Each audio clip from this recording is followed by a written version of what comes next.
حضرت محمد مصطفیٰ صلی اللہ علیہ وسلم نے ارشاد فرمایا کہ مردہ اپنی قبر میں ڈوبنے والے کی طرح ہوتا ہے، جیسے دریا میں ڈوبنے والا چاہتا ہے کہ کوئی مجھے آ کے بچا لے، اسی طرح مردہ قبر میں خیرات وغیرہ کے ثوابوں کا انتظار کرتا رہتا ہے کہ کسی عزیز و قریب وغیرہ کی طرف سے کچھ نیکیاں مل جائیں۔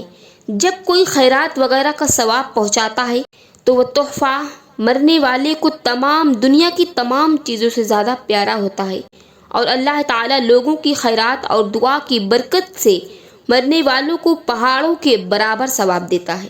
اور مرنے والوں کے لیے زندوں کی یہی خدمت ہے، مدد ہے، ایک طرح سے یہ ایک تحفہ ہے کہ ان کو ثواب پہنچایا کریں اور ان کی بخشش کے لیے دعا کیا کریں۔ ثواب پہنچانے میں ان کو بہت مدد ملتی ہے۔ اللہ تعالیٰ بعض بندوں کے درجے جنت میں بڑھا دے گا۔ وہ کہیں گے، اے اللہ، یہ درجے ہم کو کس کام کے بدلے عطا فرمایا گیا ہے؟ ارشاد ہوگا کہ تمہاری اولاد کی دعاؤں سے اور خیر خیرات کا ثواب پہنچانے کی وجہ سے تمہارا درجہ اونچا ہو گیا ہے، تمہارا درجہ اور بلند ہو گیا ہے۔ سبحان اللہ۔ ایک مرتبہ ایک ولی نے خواب دیکھا کہ قبرستان کی سب قبریں پھٹ گئیں اور مردے باہر نکلے بیٹھے ہیں۔ ان سب کے سامنے روشنی ہے اور میرے ایک پڑوسی کے سامنے اندھیرا ہے۔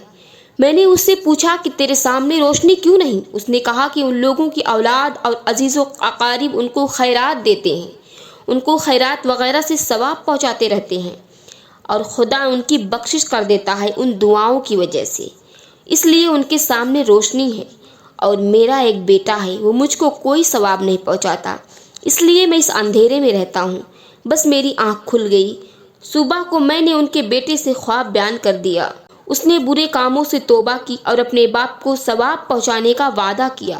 کچھ دنوں کے بعد پھر میں نے خواب دیکھا کہ اور اس پڑوسی کے سامنے بھی روشنی دیکھی، تو اس پڑوسی نے کہا کہ خدا آپ کو جزائے خیر دے کہ آپ کی برکت سے مجھے راحت ملی اور قبر کے عذاب سے بھی بچ گیا۔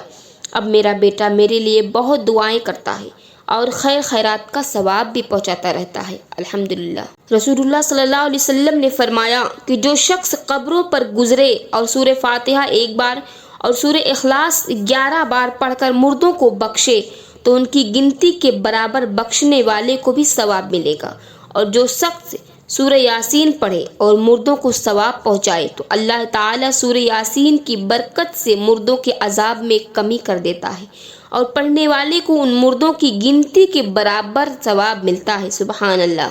اس سے ہمارا بھی بھلا اور کسی اور مسلمان کا بھی بھلا ہو جائے، تو کیوں نہ ہم دعاؤں میں ہر مسلمان کو یاد رکھیں۔ اللہ تعالیٰ سبھی کو نیک صالح اولاد عطا فرمائے، تمام مردوں کی بخشش عطا فرمائے، ان کی قبر کو نور سے بھر دے، ان کو جنت الفردوس میں اعلیٰ سے اعلیٰ مقام عطا فرمائے۔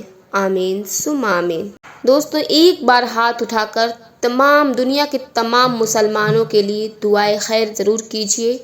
ہو سکتا ہے آپ کے ایک کلمے کی برکت کی وجہ سے ان کو کچھ راحت مل جائے۔ اللہ تعالیٰ اس کا بدلہ آپ کو خوب دے گا۔ دوستو، ہماری چینل کو بھی سبسکرائب کر لیجئے گا تاکہ ہماری آنے والی تمام ویڈیوز سب سے پہلے آپ ہی کو مل سکے۔